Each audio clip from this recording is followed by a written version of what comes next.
तो हम लोग देखे थे लास्ट क्लास में कि किस प्रकार से अंग्रेजों का आगमन हुआ था सिंहभूम में, उसके बाद पलामू में और उसके बाद छोटानागपुर खास में। इन तीनों को हम लोग देख लिए थे। आज हम लोग बेसिकली पढ़ेंगे कि हजारीबाग वाला क्षेत्र में अंग्रेजों का आगमन। हेडिंग लगाइए, हजारीबाग क्षेत्र में अंग्रेजों का आगमन।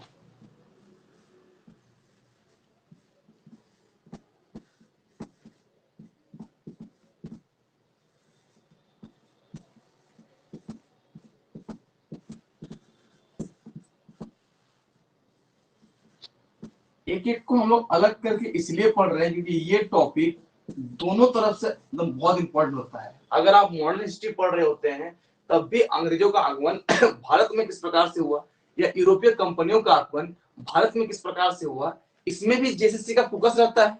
और झारखंड में कैसे आगमन हुआ अंग्रेजों का, इसमें भी फोकस रहता है। तो दोनों ही सेक्शन बहुत जरूरी है। तो हजारीबाग क्षेत्र में अंग्रेजों का आगमन हम लोग देख रहे थे कि जो पटना वाला क्षेत्र था, पटना काउंसिल का एरिया था, वो पलामू को लेकर, वो हमारा छोटानागपुर खास को लेकर बहुत ज्यादा एग्रेसिव था। वहां पे अपना हथियार जमाने का या अधिकार करने का सक्षम हो रहे थे, कोशिश कर रहे थे। लेकिन जो हजारीबाग वाला क्षेत्र है ये पटना काउंसिल के नजदीक थोड़ा सा कम पड़ता था, पटना काउंसिल के एकदम नजदीक नहीं पड़ रहा था। तो पटना काउंसिल ने खुद ब खुद इसमें कोशिश नहीं की। इसने क्या किया, जो मिदनापुर का एरिया था, क्योंकि अंग्रेजों ने पहले ही मिदनापुर में कब्जा कर लिया था, वहां पर अपना थाना चौकी वगैरह सब कुछ बना कर रखा था। तो मिदनापुर क्षेत्र से इस क्षेत्र को अटैक करने के लिए कहा। तो पहला वर्ड तो यही आता है कि अंग्रेजों के द्वारा यहाँ पर आगमन आया हुआ है। कैसे हुआ, तो मिदनापुर क्षेत्र से हुआ। कौन सा क्षेत्र, मिदनापुर वाला एरिया, मिदनापुर वाला एरिया से हुआ। और मिदनापुर वाला एरिया से कहां हुआ, तो बोलेंगे जंगल महल। जंगल महल बेसिकली संथाल परगना और उससे सटे हुए इलाका को कब्जा करने का आदेश दिया गया मिदनापुर वाले अंग्रेजों के द्वारा। कि मिदनापुर के जो अंग्रेज सिपाही हैं वो लोग कहाँ जाए, जंगल महल में जाए और हजारीबाग में आए और इस पूरे क्षेत्र को अटैक कर लिए। लेकिन इन लोगों को झारखंड के बारे में बहुत ज्यादा जानकारी तो थी नहीं। हम लोग ये भी देखे थे कि 1767 ईस्वी तक अंग्रेजों का झारखंड में कोई प्रभुत्व ही नहीं था। जब कोई प्रभुत्व ही नहीं रहेगा तो झारखंड तो दुर्गम पहाड़ियों, बड़े बड़े ऊंचे ऊंचे पर्वत, इनसे घिरा हुआ था। तो इस पे आसानी से आकर अटैक करना इतना आसान तो था नहीं।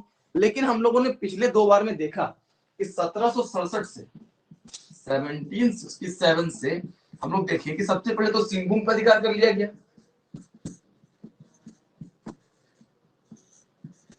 और इसका जिम्मेवारी किसको सौंपा गया था, फर्गुसन को। पढ़े होंगे आप लोग, सिंहभूम पर अधिकार कर लिया किसके द्वारा, फर्गुसन के द्वारा। फिर हम लोग क्या देखें कि 1771 जुलाई 1771 के मध्य तक अंग्रेजों का अधिकार कहां हो गया, पलामू में भी हो गया था जी, पलामू में। और पलामू का इस अभियान का जिम्मेवारी किसके पास था, captain Jacob Camac. Captain Jacob Camac. सोचिए, झारखंड का 2 क्षेत्र जो बहुत ज्यादा दुर्गम एरिया है, दोनों पे कब्जा कर लिया। अब तो अंग्रेजों का क्या होगा, प्रभुत्व बढ़ेगा, लालच बढ़ेगा कि भैया इस दोनों एरिया को जब हम जीत लिए तो अब पूरा झारखंड को क्यों ना जीत ले। फिर हम लोग देखें कि जब पलामू के द्वारा जैकब कैमक ने पलामू परगना को जीत लिया और यहाँ का जो नया शासक है गोपाल राय को बना दिया। पढ़ाया था आप लोग को, और गोपाल राय को बताया कि भैया आप अंग्रेज के अधीन है और टैक्स दीजिए, है ना। तो इसी दौरान हम लोग देखें कि इसी दौरान 1771 में हमारा जो नागवंश के राजा रहते हैं दर्पनाथ शाह, वो खुद जाते हैं और छोटानागपुर खास को क्या कर देते हैं, अंग्रेजों के सामने समर्पण कर देते हैं। मतलब 1771 में छोटानागपुर खास को भी अंग्रेज के अधीन हो गया। तो लगभग अब बचा कौन को, एक हमारा बचा हजारीबाग रामगढ़ वाला एरिया और दूसरा बचा संथाल परगना वाला एरिया। तो हम लोग को यही दोनों का हिस्ट्री पढ़ना है। और ये भी किसके समक्ष, तो बोलेंगे जैकब कैमक के समक्ष। जैकब कैमक के समक्ष। पूरा आपको याद होगा कि सिंहभूम को जीतने के बाद यहाँ का शासक अंग्रेजों ने किसको बनाया, तो जगन्नाथ धाल को। इसको बड़ा भूम से लेके आया था। तो छोटानागपुर खास का कौन हो गया, जैकब कैमक। अच्छा, यहाँ गोपाल राय को बना दिया, और छोटनागपुर खास राजा किसको बनाने दिया? दर्पनाथ शाह। दर्पनाथ शाह, दर्पनाथ शाह। तो ये तो सबसे इंपॉर्टेंट है अभी तक का, कि 1767 में सिंहभूम को किसके अधीन किया? फर्गुसन ने जीता। राजा किसको बना दिया? जगन्नाथ झाल। 1771 में पलामू में कौन कब्जा कर लिया? जैकब कैमक। राजा किसको बना दिया? गोपाल राय। 1771 में छोटनागपुर खास ने आत्मसमर्पण किया, किसके पास? जैकब कैमक के पास। राजा कौन बन गया? दर्पनाथ शाह। अब इसके आगे हम लोग पढ़ेंगे हजारीबाग वाला इलाका को लेकर। जब इतने बड़े एरिया का में कब्जा हो गया, तो अंग्रेजों का जो डर था कि मराठा लगातार रेड करता था, मराठा का आक्रमण होता था, उसको हमको रोकना है। अब इन लोगों का एक ही टेंडेंसी था कि भैया हम मराठा आक्रमण को किसी भी प्रकार से रोक दें। तो झारखंड का जो लगभग एरिया है वो तो रुक गया। अब केवल एक ही एरिया बचा जहां से उड़ीसा होते हुए मराठा लोग रेड कर सकता है। अब वो एरिया कौन सा है? हमारा संथाल परगना और हमारा हजारीबाग वाला एरिया। इन दोनों ही केवल। तो अंग्रेजों का प्योर टेंडेंसी बन गया कि भैया हम लोग को क्या करना है? इसी एरिया पे अटैक करना है। अब देखिए, शुरू से हम लोग जान रहे हैं कि अंग्रेजों हमेशा फूट डालो और राज करो की नीति पे विश्वास करता है। तो अंग्रेज वेट कर रहा था कि कब इस क्षेत्र में गड़बड़ी उत्पन्न हो, तब जाके हम आक्रमण करेंगे। दूसरा रीजन क्या था? कि अंग्रेज ये देख रहा था कि इस क्षेत्र में जो हजारीबाग का एरिया है, उसमें सबसे शक्तिशाली शासक है रामगढ़ का शासक। नाम क्या है? मुकुंद सिंह। नाम क्या है? मुकुंद सिंह। और अंतिम तक सबसे ज्यादा जो इसको सहना पड़ेगा अंग्रेजों को विरोध, मुकुंद सिंह से ही सहना पड़ेगा। अब थोड़ा सा मैप को आप लोग याद कीजिए। झारखंड की मैप में जहां हम आपको एरिया पढ़ाए होंगे, हम आपको कुछ ऐसा बताए होंगे कि ये वाला जो एरिया है ये खड़गड़िया राजवंश मान लेते हैं, खड़गड़िया है ना, इस एरिया क्या बना दिए? खड़गड़िया राजवंश। चलिए, पलामू के आसपास ये वाला एरिया जो था उसको कुंडा नाम दिए थे।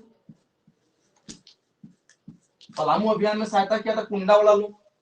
ठीक है, ये वाला जो एरिया है ये छोटनागपुर खास का है।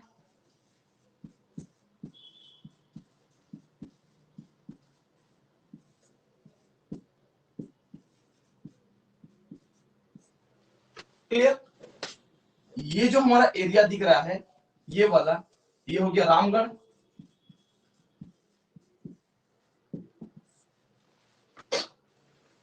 नीचे वाला एरिया ये हो गया सिंहभूम वाला।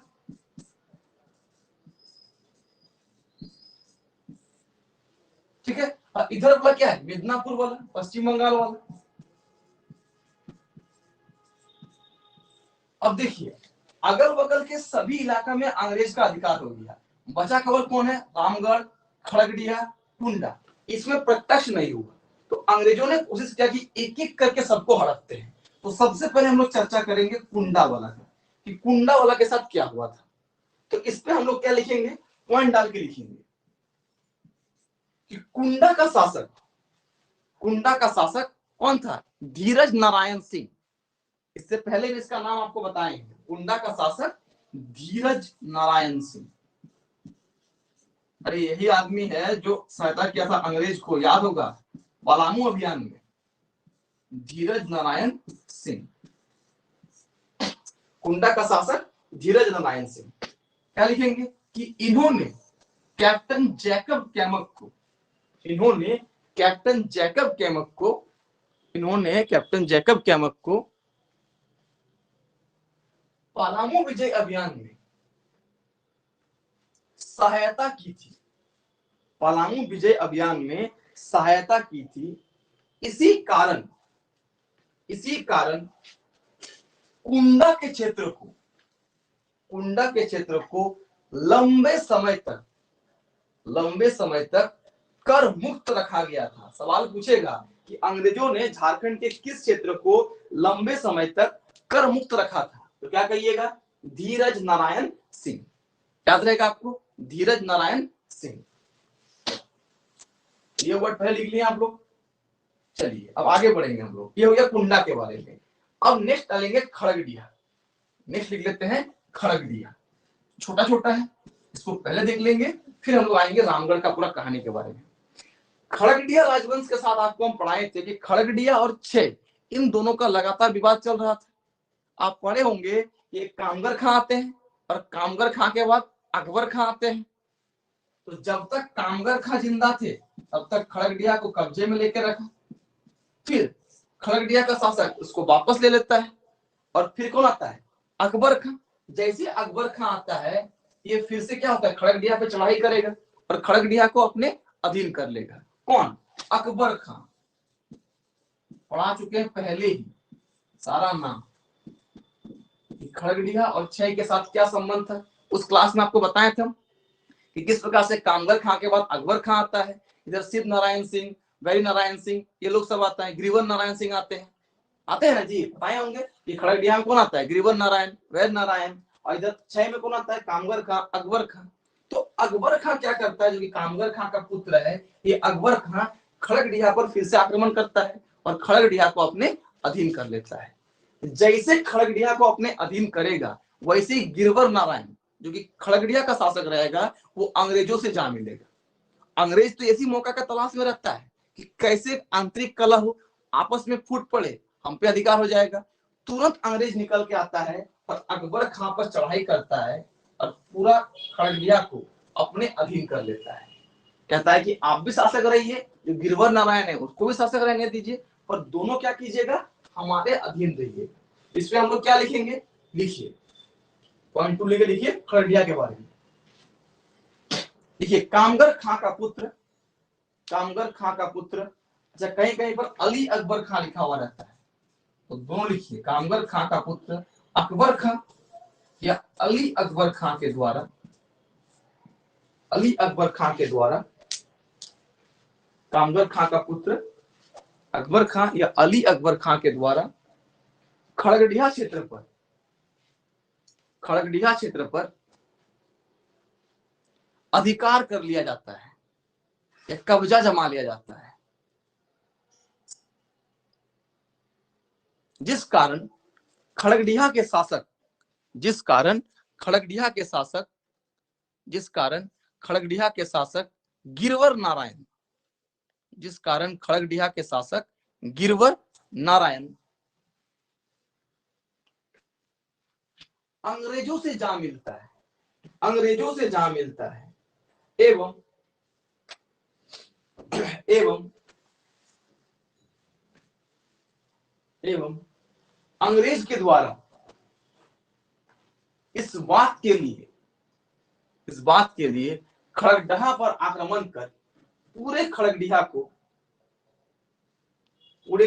को पटना काउंसिल के अधीन कर लिया जाता है,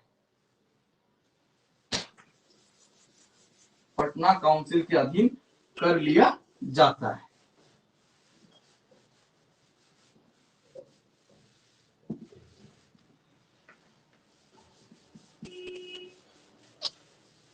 सारा ऑब्जेक्टिव क्वेश्चन पे ध्यान देना है, क्या क्या क्वेश्चन बन रहा है, तो ये सब आपको बहुत जरूरी है। आगे एक एक करके हम लोग को सब पे फोकस करना होगा।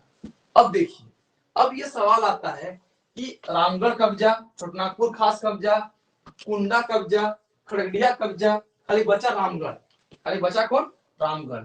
अब इसका कहानी पढ़ेंगे हम लोग, तो अब हेडिंग लगाइए रामगढ़ में अंग्रेजों का प्रवेश। रामगढ़ में अंग्रेजों का प्रवेश,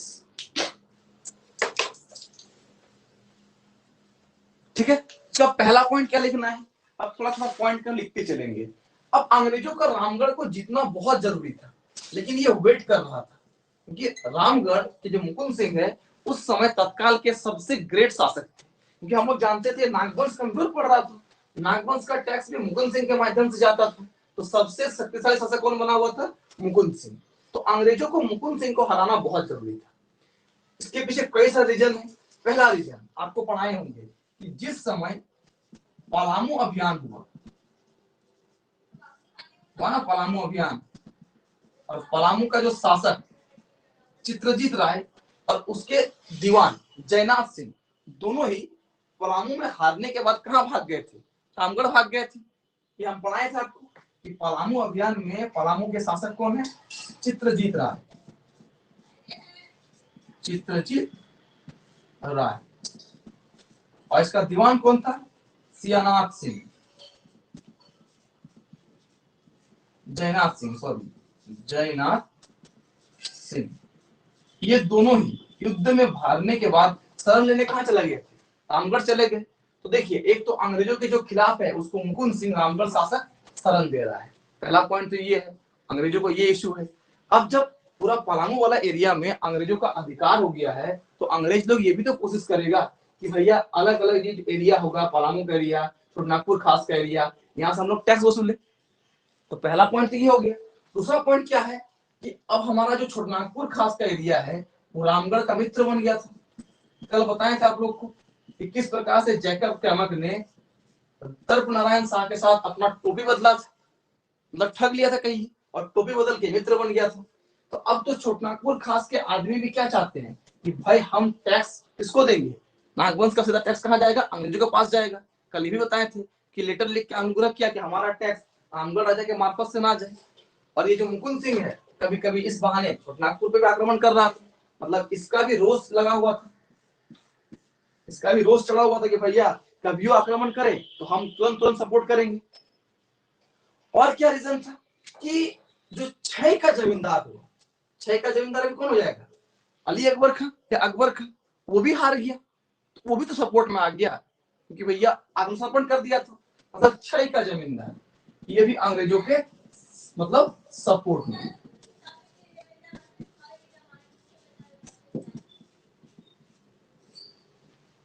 छह का जमींदार भी अंग्रेजों के सपोर्ट में, खड़गड़िया भी सपोर्ट में, कुंडा का धीरेन्द्र नारायण सिंह तो पहले सपोर्ट में। मतलब चारों ओर से रामगढ़ शत्रुओं से घिर गया था, अंग्रेजों से घिर गया था। अब कोई चारा नहीं था और अंग्रेज वेट कर रहे थे कि कभी ना कभी अगर गलती से भी मुकुंद सिंह का थोड़ा सा कमजोर होता है, अपना सत्ता थोड़ा सा कमजोर होता है, तभी हम लोग आक्रमण करेंगे। तो देखिए मुकुंद सिंह कमजोर पड़ रहा है, ये उसका अलायंस जो है खड़गड़िया, कुंडा, छोटनागपुर खास, छह, सबसे क्या हो रहा है? खराब हो रहा है। पलामू वाला भी हार गया, तो अब करेगा आक्रमण। तो ये पॉइंट पहले नोट कर लीजिए।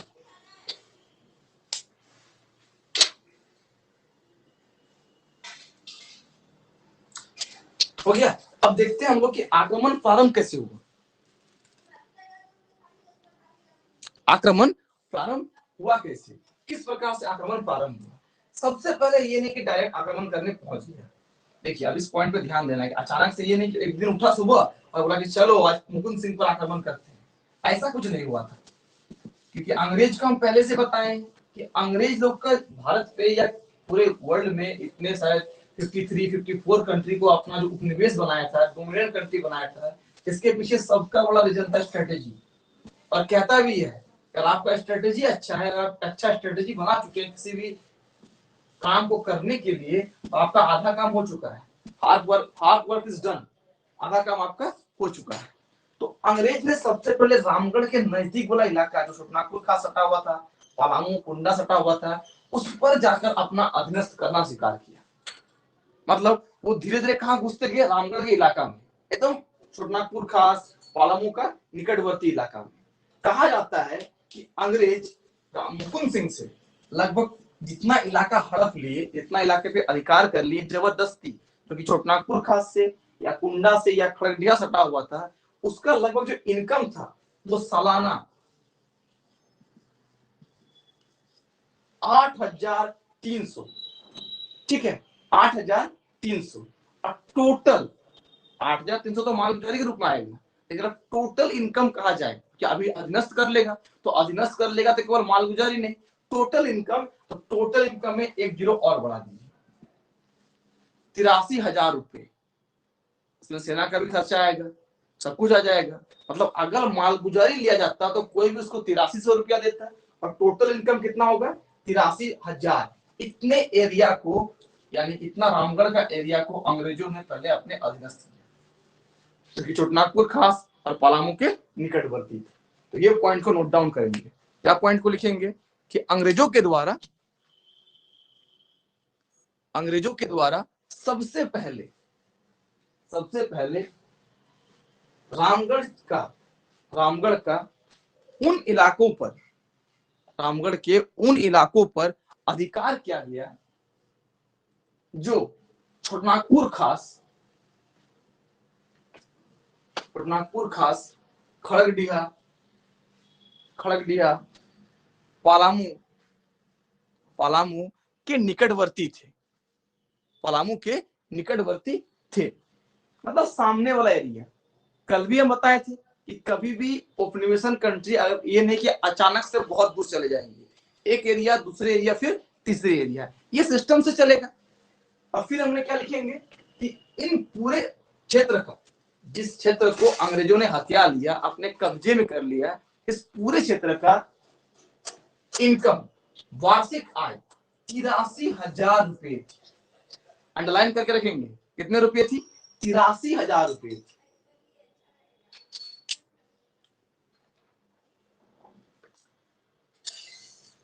अब मुकुंद सिंह को कहीं ना कहीं ये इलाका वापस चाहिए ना, तो इस पे ये कभी ना कभी अंग्रेजों पे अधिकार आक्रमण करते रहेगा, और अंग्रेजों के खिलाफ जो मराठा आएंगे उसको भी शरण देगा, चित्रजीत राय को भी भड़काएगा, जयनाथ सिंह को भी भड़काएगा कि जाओ भैया आक्रमण करो। मतलब अंदर अंदर में दोनों एक दूसरे के खिलाफ तो है, लेकिन सामने नहीं आ रहा है, सपोर्ट तो कर रहा था।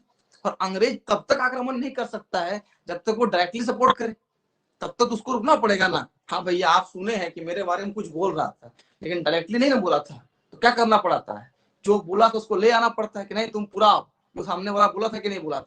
और जब भी ऐसा घटना होता है बीच वाला मुकर जाता है, फंस जाते हैं हम दोनों। तो यही कंडीशन यहाँ पर भी था। तो अंग्रेज इसी चीज का वेट कर रहा था कि भैया जब पूरी तरह से हमको पता चलेगा कि रामगढ़ राजा खिलाफ जा रहा है तभी हम जाएंगे। अब इन एरिया में जब रामगढ़ राजा आक्रमण करने लगा तो अंग्रेजों ने उल्टा इसको कहा कि भैया आप मेरे एरिया में घुस रहे हैं, मतलब चाइना वाला पॉलिसी। चाइना क्या करता है, ये काम करता है ना, पहले एरिया को हड़प लेता है और जब छुड़ाने जाओ तो उल्टा हल्ला करेगा कि नहीं आप ही मेरे एरिया में आ रहे हैं। कहानी आप लोगों को सुनाए होंगे चाइना का कि 100 रुपया आपको उधार दिया, जब आप मांगने जाइएगा तो कहा कि मेरा 1000 रुपया वापस लौटाओ। तो आप विवाद किस पे चढ़ाइएगा कि 1000 रुपया जो वापस लौटाना है उसको लेकर 100 रुपया आप भूल गए। अंग्रेज का भी यही टेंडेंसी था। तो भैया मुकुंद सिंह जब आक्रमण किया इस एरिया पे टैक्स लेने गया, तो मुकुंद सिंह ने अंग्रेजों ने मुकुंद सिंह को कहा कि भैया आप मेरे इलाके में आ रहे हैं, ये गलत बात है, अब आपको क्या होना पड़ेगा, पटना काउंसिल के अधीन होना पड़ेगा। और डेट डालिएगा 16 सितंबर 1771। नेक्स्ट लाइन पे लिखते चलिएगा 16 सितंबर 1771, 1771। पटना काउंसिल ने Calcutta state president governor John, ठीक है, गवर्नर जॉन लिख देते हैं कि पटना काउंसिल ने, कौन सा काउंसिल, पटना काउंसिल, कहां के गवर्नर, तो पटना काउंसिल ने एक लेटर भेजा 16 सितंबर 1771 में, कहां पे, तो बोलेगा गवर्नर जॉन के पास, कलकत्ता, कलकत्ता के गवर्नर के पास, ठीक है, कलकत्ता के गवर्नर के पास। नाम भी लिख दीजिएगा, याद है, अच्छा रहेगा, जॉन कार्टियर, जॉन कार्टियर।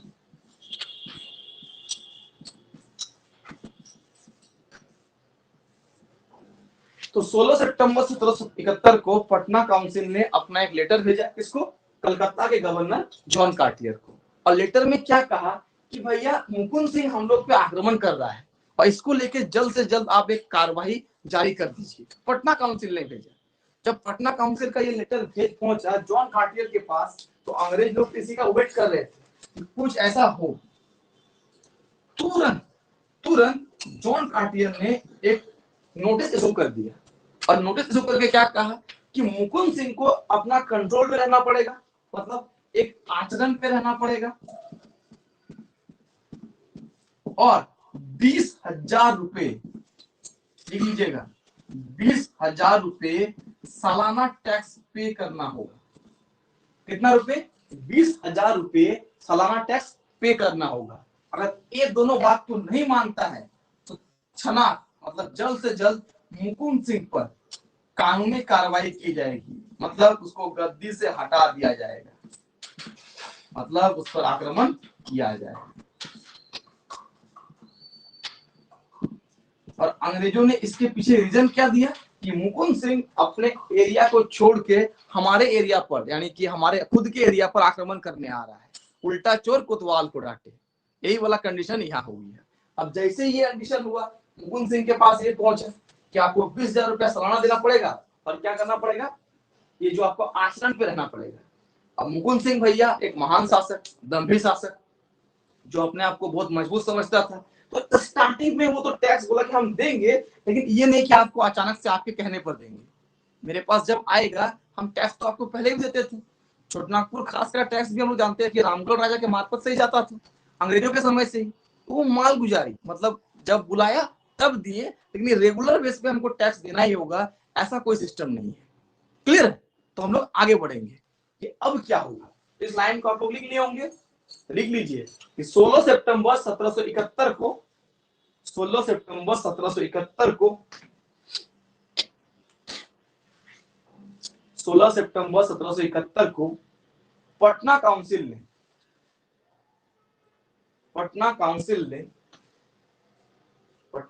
ने कलकत्ता के गवर्नर जॉन कार्टियर को पत्र लिखकर यह कहा कि मुकुंद सिंह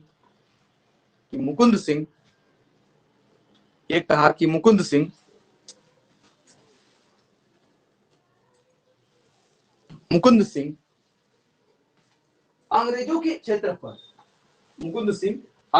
क्षेत्र पर मनमाने तरीके से आक्रमण करते हैं, जिस कारण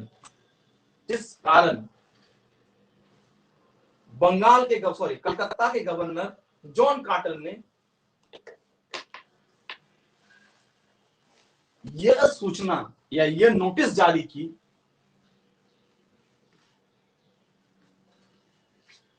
कि मुकुंद सिंह को 20,000 रुपए सालाना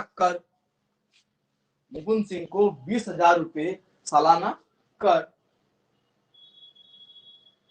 एवं ठीक से आचरण करना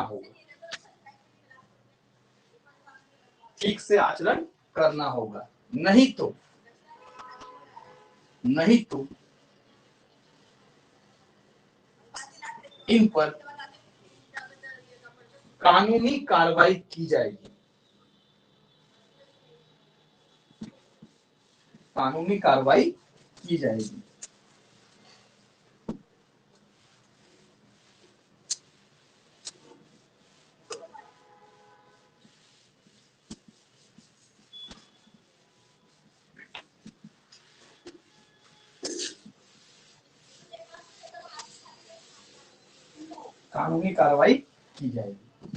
लिख लीजिए कि मुकुंद सिंह ने प्रत्यक्ष तौर पर, मतलब पूरा पूरी बोल दिया, प्रत्यक्ष तौर पर इसे मानने से इनकार कर दिया।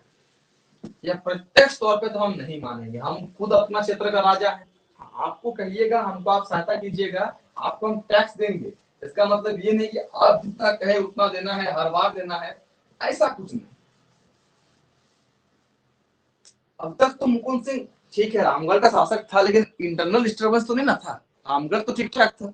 लेकिन 1771 में अंग्रेजों ने एक फूट डाल दिया। क्या फूट डाला कि मुकुंद सिंह की सेना में, ये जो मुकुंद सिंह हमारा दिख रहा है रामगढ़ का शासक, इसी के सेना में इसी का एक सगे संबंधी था, नाम था तेज सिंह। नाम क्या था? तेज सिंह। वही तेज सिंह है जो राजधानी बनाएगा इचाक, तेज सिंह, जिसका रामगढ़ का जो सेना था उस पर अच्छा खासा दबदबा था तेज सिंह का, कि ये सेना के साथ जुड़ा हुआ था, तो सेना पर भी इसका नियंत्रण था।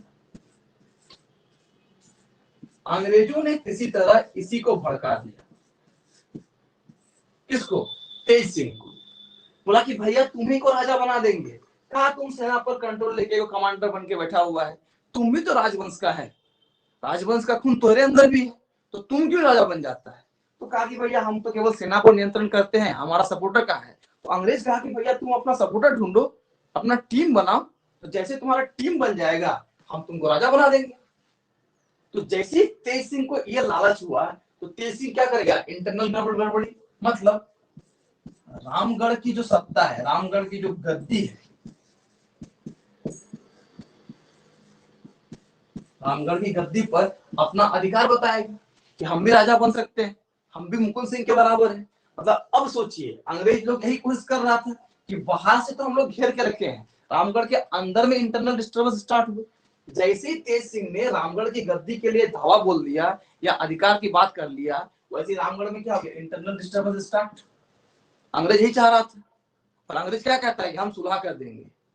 तुरंत कहा मुकुंद सिंह को, भैया कि आपको राजा बन के रहना है तो आप क्या दीजिए, हमको टैक्स दीजिए। मतलब भड़काया भी तेज सिंह को अंग्रेज, और मुकुंद सिंह से टैक्स भी मांग रहा है अंग्रेज। मतलब फूट डालो और राज करो। भैया मुकुंद सिंह भी देखा कि सेना पर नियंत्रण था, तेज सिंह का समर्थन में क्षय आ गया, तेज सिंह के समर्थन में खड़डिया आ गया, कि सेना का जो कमांडर था उसी के साथ संबंध होता था, अंग्रेज लोग आ रहे हैं, तो भैया मुकुंद सिंह भी टैक्स देने के लिए मान गया। कोई बात नहीं भैया, हम आपको टैक्स देंगे।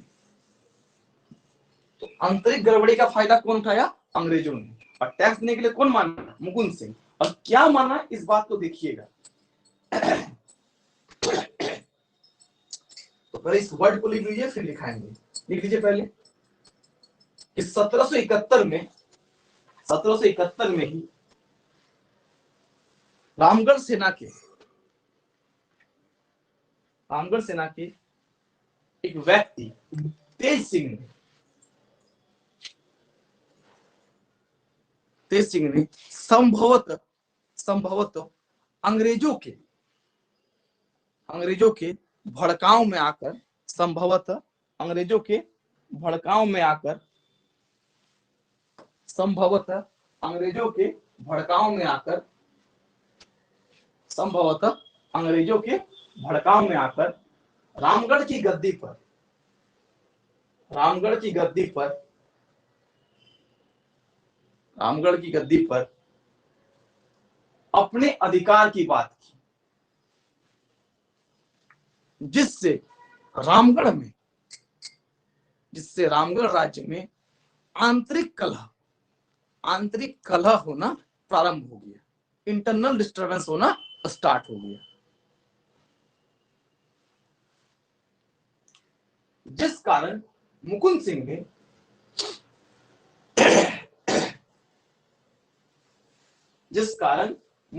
ने टैक्स देने को स्वीकार कर लिया, अंग्रेजों को टैक्स देना स्वीकार कर लिया।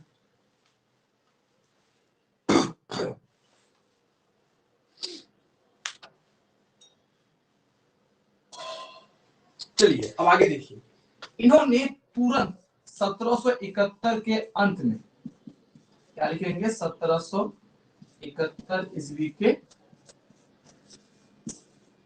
अंत में अपना वकील मतलब वही बताए हैं, काला कोट पहनने वाला वकील नहीं, उस समय एक पोस्ट होता था, जैसे अकबर के समय कौन था, बैरम खान था ना, उसका वकील था, उसको देखभाल करने वाला। वैसे मुकुंद सिंह का वकील कौन था, ठाकुर रामचंद्र सिंह।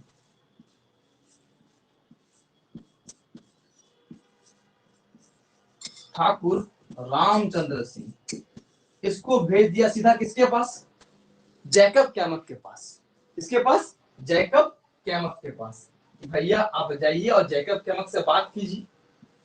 और बात होने के बाद सिंपल ये लोग का जो प्रस्ताव रहा कि हाँ मुकुंद सिंह आप टैक्स देगा, पे करेगा, ये प्रस्ताव चल गया पटना काउंसिल के पास। ये प्रस्ताव कहाँ चला गया, पटना काउंसिल के पास। यानी पटना काउंसिल ने टैक्स देना लगभग मान लिया कि भैया हमारा जो मुकुंद सिंह है वो टैक्स पे करेगा। और फाइनली 3 दिसंबर 1771, डेट लिखना है 3 दिसंबर 1771, पटना काउंसिल ने एक खिल्लत मतलब जो पट्टा होता है वो पट्टा सौंप दिया और 3 साल का टैक्स भेजा गया कि भैया 1772 से लेकर 1775 तक आपको पट्टा दिया जाता है। किसको, मुकुंद सिंह को 3 साल के लिए पट्टा दिया जाएगा, एक खिल्लत भेजा गया 1772 से लेकर 1775। आप क्या कीजिए, टैक्स पे कीजिए। अब बात को समझना है, 20,000 रुपया टैक्स का बात किया था, तो 20,000 रुपया तो देना होगा ना। लेकिन लेट जब हुआ तो टैक्स का रेट को बढ़ा के 1,000 और बढ़ा दिया, बोला कि आपको अब 21,000 रुपये सालाना टैक्स देना होगा। अभी हम पढ़ाए थे कि अंग्रेजों ने, जिस समय अंग्रेज काउंसिल ने, जॉन कार्टियर ने कितना टैक्स देने की बात की थी, तो 20,000 रुपये। लेकिन उस समय मुकुंद सिंह डायरेक्टली माना नहीं, कुछ समय लेट कर गया, तो अंग्रेजों ने यानी पटना काउंसिल ने अब 1772 से लेकर 75 तक का समय किसको दे दिया, उसको टैक्स के लिए दिया, मुकुंद सिंह को दिया कि भैया खिल्लत में दे दिया, पटना में दे दिया। लेकिन अब सालाना टैक्स कितना कर दिया, 21,000 रुपये सालाना कर दिया, 21,000 रुपये सालाना कर दिया, ठीक है। और बोला कि भैया जो आपको बकाया टैक्स है, और बकाया टैक्स को अंग्रेजों का दस्तावेज देख रहे हैं तो एग्जैक्टली कितना मिलता है, बोला कि आपका बकाया है 23,228 रुपये, 23,228 रुपये जो बकाया है, ये भी आपको देना होगा, ये भी आपको देना होगा, क्लियर है। तो भैया क्या बोलिएगा कि जो मर रहा है, जो डूब रहा है, डूबते को तिनके का सहारा, जो मिल जाए उस समय जिंदा रहने के लिए सब ठीक, कुछ नहीं तो मतलब सब ठीक भैया, जो अंग्रेज लोग कह रहे हैं मानना पड़ेगा, क्योंकि आंतरिक कलह बहुत बढ़ गया है। सेना लोग चाहता है कि तेज सिंह राजा बन जाए, 6 वाला सपोर्ट कर रहा है, सोच रहा है कि अंग्रेज को हम टैक्स नहीं देंगे तो ये लोग भी तेज सिंह को सपोर्ट कर देगा, तो कहीं ना कहीं मतलब इसको मानना ही पड़ा।